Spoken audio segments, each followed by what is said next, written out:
আসসালামু আলাইকুম। আমি মোহাম্মদ রেজাল হাওলাদার আপনাদের সাথে আছি। প্রথমে আসি রাজনৈতিক সংবাদ নিয়ে। হাসিনার প্লট দুর্নীতির মামলায় নাটকীয় মোড়।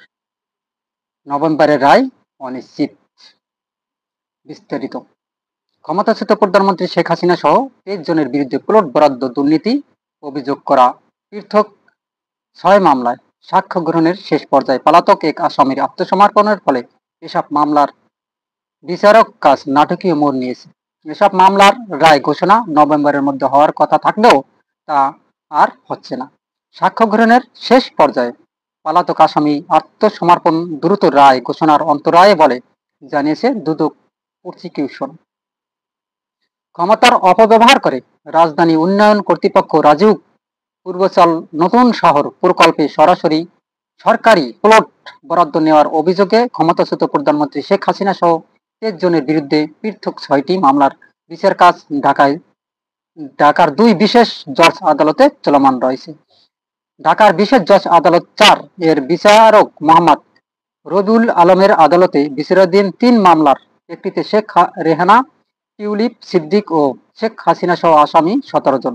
এই মামলার 26 জন সাক্ষীর মধ্যে 19 জনের সাক্ষ্য গ্রহণ শেষ হয়েছে।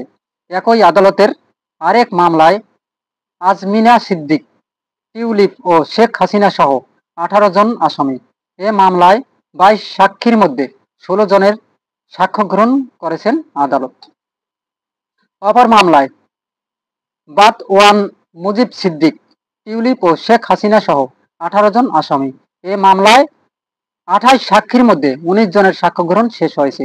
এসব মামলায় আগামীকাল অর্থাৎ 2 নভেম্বর সাক্ষ্য গ্রহণের পরবর্তী দিন ধার্য করা হয়েছে। অপরদিকে ঢাকার বিশেষ জজ আদালত 5 এর বিচারক মোহাম্মদ আবদুল্লাহ আল মুমিনের আদালতে বিচারাধীন 3 মামলার একটিতে শেখ হাসিনা সহ 12 জন আসামি।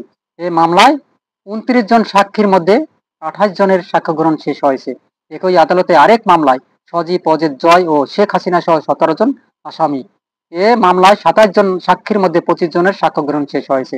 অপর মামলায় সাইমা, ওয়াজেদ, পুতুল ও শেখ হাসিনা সহ 18 জন আসামি। এ মামলায় 23 জন সাক্ষীর মধ্যে 22 জনের সাক্ষ্য গ্রহণ শেষ করেছে আদালত। এসব মামলায় আগামী 3 নভেম্বর পরবর্তী সাক্ষ্য গ্রহণের জন্য দিন ধার্য রয়েছে। অর্থাৎ 6 মামলায় সাক্ষ্য গ্রহণ প্রায় শেষ পর্যায়ে আছে। গত 24 সেপ্টেম্বর দুদক চেয়ারম্যান ডক্টর আব্দুল মোমেন বলেছিলেন, সাবেক প্রধানমন্ত্রী শেখ হাসিনা সহ তার পরিবারের সদস্যদের বিরুদ্ধে দুর্নীতির 6টি মামলার রায় অক্টোবরে শেষ নাগাদ বা নভেম্বরের মাঝামাঝি হবে বলে আশা করি। আসামিদের অনুপস্থিতিতে চলা এসব মামলার বিচার দ্রুত শেষ হয়ে যাওয়ার আশা ছিল। তবে সাক্ষ্য গ্রহণের শেষ পর্যায়ে চার্জশিটভুক্ত পলাতক আসামি রাজউকের সাবেক সদস্য স্টেট ও ভূমি মোহাম্মদ খুরশিদ আলম আত্মসমর্পণ করলে বিচার কার্য নাটকীয় মোড় নেয়। গত 29 অক্টোবর বুধবার খুরশিদ আলম আইনজীবীর মাধ্যমে আদালতে আত্মসমর্পণ করেন। ওই দিন ঢাকার বিশেষ জজ আদালত 5 এর বিচারক মোহাম্মদ আবদুল্লাহ আল মোমেনের আদালতে বিচারাধীন 3 মামলায় তিনি আত্মসমর্পণ করে জামিনের আবেদন করেন। তার পক্ষে অ্যাডভোকেট শাহিনুর ইসলাম জামিন চেয়ে শুনানি করেন। দুদকের পক্ষে প্রসিকিউটর সুলতান মাহমুদ জামিনের বিরোধিতা করেন। উভয় পক্ষের শুনানি নিয়ে আদালতে তার জামিন আবেদন মঞ্জুর করে কারাগারে পাঠানোর আদেশ দেন। এরপর আরেক আদালতে বিচারাধীন 3 মামলায় তাকে গ্রেপ্তার দেখানোর আবেদন করা হয়। এখন আসামির অনুপস্থিতিতে আদালতে হওয়া সাক্ষ্য বিরল রিকল পুনরায় করার আইনগত সুযোগ থাকায় সাক্ষীদের জেরা করার সুযোগ পাবেন আসামিপক্ষ। এর আগে গত 15 অক্টোবর খুরশিদ আলম আদালতে আত্মসমর্পণের দরখাস্ত দিলেও পালিয়ে যান। এ বিষয়ে দুদকের পাবলিক প্রসিকিউটর দেলার জাহান রুমি ঢাকা পোস্টকে বলেন, আসামি আত্মসমর্পণ করে যদি সাক্ষী রিকল করে, এটা তার আইনগত অধিকার। তার আইনগত অধিকারে আদালত অথবা দুদকের বাধা দেওয়ার কোনো সুযোগ নেই। দুদকের মামলায় অভিযোগ হলো দালিলিক সাক্ষী, এগুলো অন্যান্য ফৌজদারি মামলার মতো না। সেক্ষেত্রে আসামি খুরশিদের বিষয়ে যে সাক্ষী বলেছেন উনি আসামি, শুধু তাকে জেরা করতে পারবেন। উনার সম্পর্কে শুধু তদন্ত কর্মকর্তা কথা বলছেন। সেক্ষেত্রে তদন্ত কর্মকর্তাকে জেরা করতে পারবেন তিনি। সব সাক্ষীকে রিকল করার অবকাশ নেই। একই পরীক্ষায় অন্য কোনো পলাতক আসামি আত্মসমর্পণ করলে কি হবে, এমন প্রশ্নে দিলওয়ার জাহান রুমি কোনো মন্তব্য করতে রাজি হননি। জানতে চাইলে দুদক আরেক প্রসিকিউটর খান মোহাম্মদ মইনুল হাসান লিপন ঢাকা পোস্টকে বলেন, এখানে যে আসামি আত্মসমর্পণ করেছেন তার বিরুদ্ধে মামলার তদন্ত কর্মকর্তা জবাববন্দি নিয়েছেন। এক্ষেত্রে তিনি শুধু তদন্ত কর্মকর্তাকে রিকল করে জেরা করার সুযোগ পাবেন।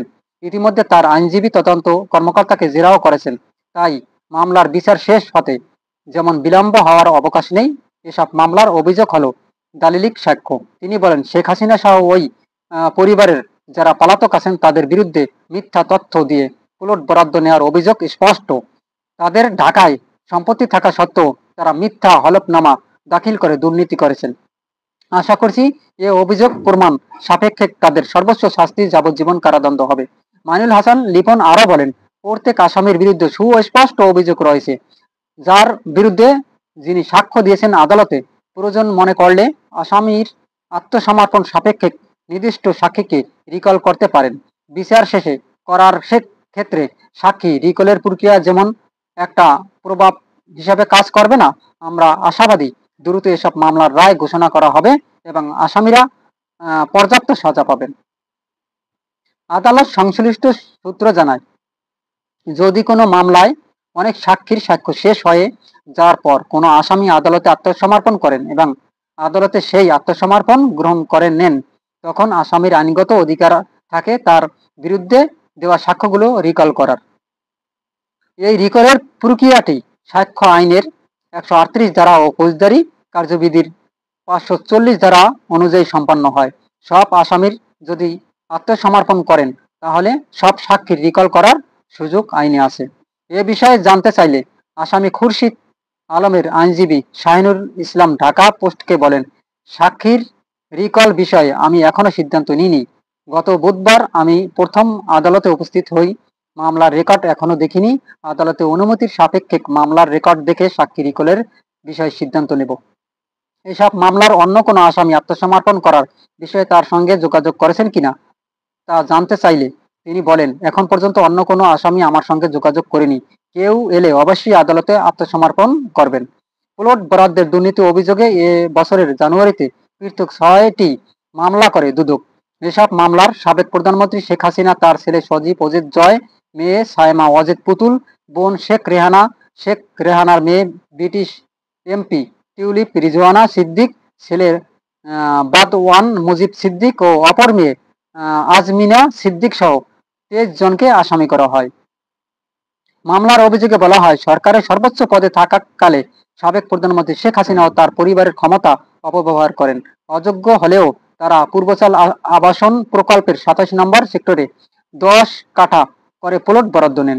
শেখ পরিবারের সদস্য ছাড়া মামলাগুলোতে অন্য আসামিরা হলেন জাতীয় গৃহায়ন ও গণপূর্ত মন্ত্রণালয়ের সচিব মোহাম্মদ শহীদ উল্লাহ খন্দকার, অতিরিক্ত সচিব প্রশাসন কাজী ওয়াসি উদ্দিন, প্রশাসনিক কর্মকর্তা মোহাম্মদ সাইফুল ইসলাম সরকার, সিনিয়র সহকারী সচিব পুরবী গোলদার, রাজউকের সাবেক চেয়ারম্যান মোহাম্মদ আনিসুর রহমান মিয়া, সাবেক সদস্য স্টেট ও ভূমি মোহাম্মদ খুরশিদ আলম, সদস্য প্রশাসন ও অর্থ কবির আল আসাদ, সদস্য উন্নয়ন নিয়ন্ত্রণ তন্ময় দাস, সদস্য স্টেট ও ভূমি মোহাম্মদ নুরুল ইসলাম, সাবেক সদস্য পরিকল্পনা মোহাম্মদ নাসির উদ্দিন ও শামসুদ্দিন আহমেদ চৌধুরী, পরিচালক স্টেট ও ভূমি 2 শেখ শাহিনুর ইসলাম, উপপরিচালক মোহাম্মদ হাফিজুর রহমান ও হাবিবুর রহমান, সাবেক প্রতিমন্ত্রী শরীফ আহমেদ ও শেখ হাসিনার সাবেক একান্ত সচিব সালাউদ্দিন। গত 31 জুলাই ঢাকার বিশেষ জজ আদালত 5 এর বিচারক মোহাম্মদ আবদুল্লাহ আল মামুন 3 মামলায় এবং ঢাকার বিশেষ জজ আদালত 4 এর বিচারক মোহাম্মদ রবিউল আলম 3 মামলার আসামির বিরুদ্ধে অভিযোগ গঠন করেন। সুপ্রিয় দর্শক, আপনারা কি মনে করেন? আসলে এই যে শেখ হাসিনার যে প্লট দুর্নীতির মামলা নাটকীয় মোড় নিয়েছে, তা কি নভেম্বরে রায় হবে, না এই রায় অনিশ্চিত? অবশ্যই কমেন্টের মাধ্যমে লিখবেন। এবং যারা আমার এই ভিডিওটি দেখছেন, যদি ভালো লেগে থাকে অবশ্যই আমার আরএস বাংলা নিউজ 24-কে সাবস্ক্রাইব করুন, লাইক ও শেয়ার দিয়ে সবাইকে দেখার সুযোগ করে দিন। আজ এ পর্যন্তই। আসসালামু আলাইকুম ওয়া রাহমাতুল্লাহি ওয়া বারাকাতুহু।